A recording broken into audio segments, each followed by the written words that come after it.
Hai guys, balik lagi nih ketemu sama Mimin. Kali ini Mimin mau bawain alur cerita dari film yang berjudul Grandpacker. Film ini rilis pada tahun 2021.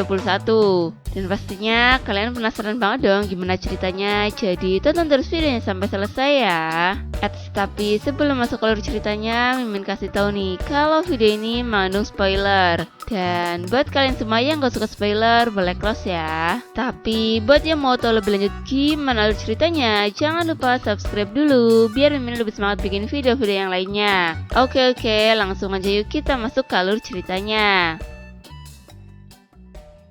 Di awal film kita diperlihatkan dengan seorang pria tua yang sepertinya dia ini sedang menonton film biru dan tentunya sambil mainin boyong puyuh miliknya. Pria ini sendiri bernama Joonji. Joonji sendiri merupakan seorang pria tua yang sangat gemar melakukan enak-enak. Akan tetapi karena sudah tua, dia sudah tidak seperti dulu lagi, yang dimana masa mudanya dia sangat bertenaga dan juga boyong puyuhnya yang masih kencang terbangnya. Tidak seperti sekarang yang sudah loyo dan tidak kuat lagi. Dan Joonji pun bersedih karena hasrat akan enak-enaknya sudah berbeda. Pagi harinya di sebuah apartemen terlihat seorang pria dan wanitanya sedang melakukan enak-enak, di mana si wanitanya ini bernama Yo Kang Sun dan si prianya bernama Kaming Wo. Tampaknya mereka ini sangat bersemangat dan bergairah akan enak-enaknya. Ya maklumlah ya, masih jiwa muda. Scene berganti pada malam harinya terlihat Joonji sedang ingin membuat bara api untuk membakar sosis dan menghangatkan dirinya. Di situ juga ada Kaming Wo dan Yo Kang Sun yang sedang bercumbu. Tanpa rasa malu, mereka ini bermesra-mesraan di sebelah Joonji. Tak lama kemudian, si Joonji pun sudah berada di tempat tidurnya dan dia terlihat sedang kesakitan karena baru saja dipukuli oleh Kaming Wo. Di situ si Joonji ini mengatakan bahwa dia kesal dengan dirinya sendiri kenapa seperti ini. Dan juga kenapa menjadi tua. Ya hidup ini singkat guys, lahir diazanin, mati disolatin. Kemudian dia pun memegang boyong-boyongnya dan membayangkan masa lalunya, dimana si Joonji ini sedang membayangkan melakukan enak-enak dengan seorang wanita yang cantik. Dan wanita ini bernama Yoo Ji Hyun. Yoo Ji Hyun sendiri merupakan pacar dari Joonji di masa dulu. Di situ terlihat Joonji yang sangat bersemangat sekali dalam melakukan enak-enaknya. Setelah selesai enak-enak, Yoo Ji Hyun mengatakan kepada Joonji bahwa dia butuh pekerjaan karena Yoo Ji Hyun ini sudah lama tidak bekerja. Di situ Yoo Ji Hyun mengatakan kalau dia ingin bekerja di suatu tempat panti pijat dan dia ingin meminta izin apakah diperbolehkan oleh Joonji bekerja di panti pijat itu atau tidak. Yoo Ji Hyun juga mengatakan kalau pekerjaannya itu tidak seperti apa yang Joonji pikirkan dan dia akan baik-baik saja. Ya, karena si Joonji ini percaya kepada pacarnya, dia pun memperbolehkannya. Scene berganti di mana terlihat Joonji yang sedang berada di pinggir jalan. Tiba-tiba dia ini melihat Yoo Ji Hyun masuk ke dalam mobil lalu dia pergi. Sementara Joonji yang penasaran, dia pun mengikutinya. Tak lama kemudian terlihat Joonji yang sudah berada di suatu tempat, di mana tempat itu adalah sebuah panti pijat plus-plus.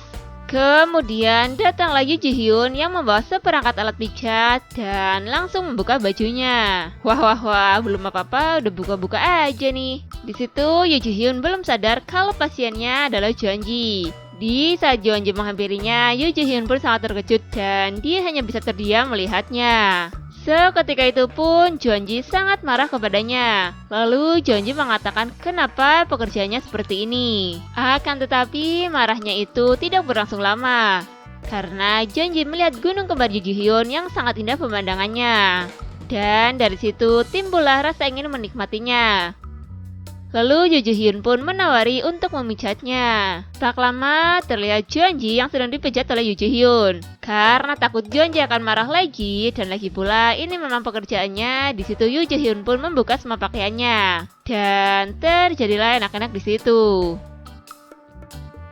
Beberapa saat kemudian Joonji pun tersadar dari lamunannya itu. Si Joonji ini mengatakan kalau dia ingin kembali muda seperti dulu dan mencari Yoo Ji Hyun yang hilang. Ya, karena capek dengan semua lamunannya tadi, Joonji pun tidur. Di pagi harinya, setelah bangun tidur, Joonji pun berkaca. Dan betapa terkejutnya dia setelah melihat wajahnya ada di kaca. Yang ternyata si Joonji ini kembali muda lagi. Lalu dia pun mendengar ada keributan di luar rumahnya. Kemudian Jeonji pun pergi melihatnya. Setelah di luar rumah, Jeonji pun melihat Kang Mingwo dan Yo Kang-sun yang sedang bertengkar. Di situ Yo Kang-sun mengatakan kepada Kang Mingwo kalau dia sudah tidak menyukai Kang Mingwo lagi. Dan Yo Kang-sun pun memutuskan Kang Mingwo. Lalu dia pergi meninggalkannya. Kemudian si Yo Kang-sun ini bertemu dengan Jeonji yang dari tadi melihatnya. Dan tanpa sebab dan akibat, tiba-tiba si Yo Kang-sun ini langsung mencipikak-cipikak si Jeonji. Habis dapat mimpi apa nih semalam? Dan sesekali si Yo Kang-sun ini melihat ke arah Kang Mingwo dengan wajah yang meledek. Sementara Kang Mingwo yang melihat itu, dia pun sangat kesal dibuatnya. Lalu Kang Mingwo mengatakan kalau dia akan membalasnya suatu saat nanti. Setelah itu, Jeonji pun menanyakan kepada Yo Kang-sun apakah yang sebenarnya sedang terjadi. Lalu Yo Kang-sun pun menjawab dengan penuh senyuman bahwa dia baru saja memutuskan Kang Mingwo. Karena Yo Kang-sun yang sudah tidak tahan melihat Jeonji yang sangat tampan itu pun, dia langsung mengajak Jeonji untuk melakukan enak-enak.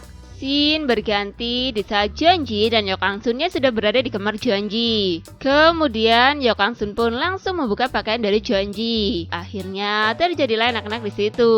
Namun saat semua itu sedang berlangsung, Jeonji yang memang sudah kembali muda tapi tidak dengan buyung-buyungnya yang masih loyo, di situ Yo Kang-sun pun tidak jadi melanjutkan enak-enaknya dengan Jeonji.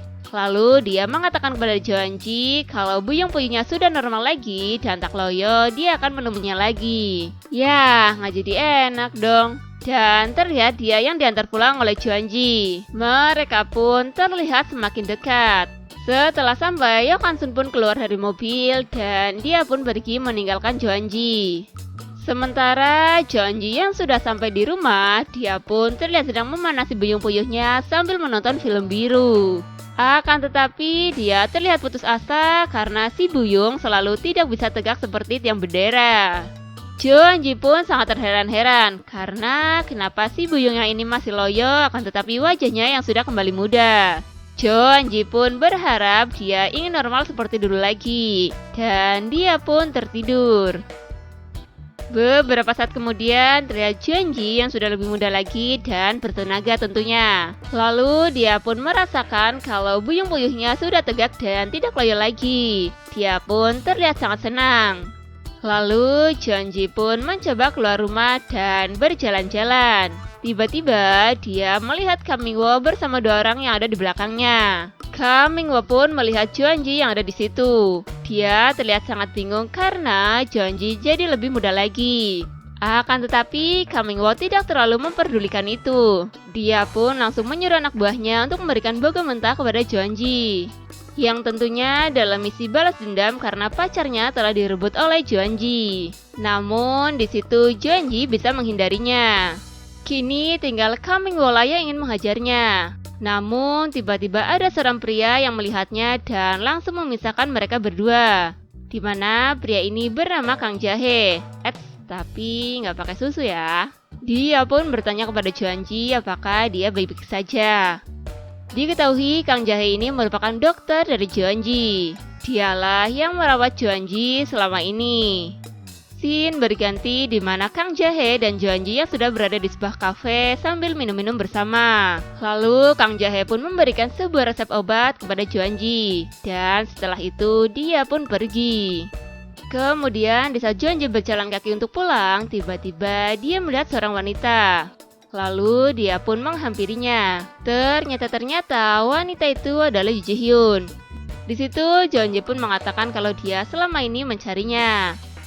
Sementara Yoo Ji-hyun pun hanya bisa terdiam mendengarkan semua cerita dari Jeonji. Lalu Yoo Ji-hyun pun mengatakan kalau dia juga masih mencintai Jeonji. Tak lama setelah itu Yoo Ji-hyun pun langsung membuka pakaiannya dan mengajak Jeonji untuk melakukan enak-enak. Ya, karena sudah sama-sama terbawa suasana, akhirnya terjadilah enak-enak di situ.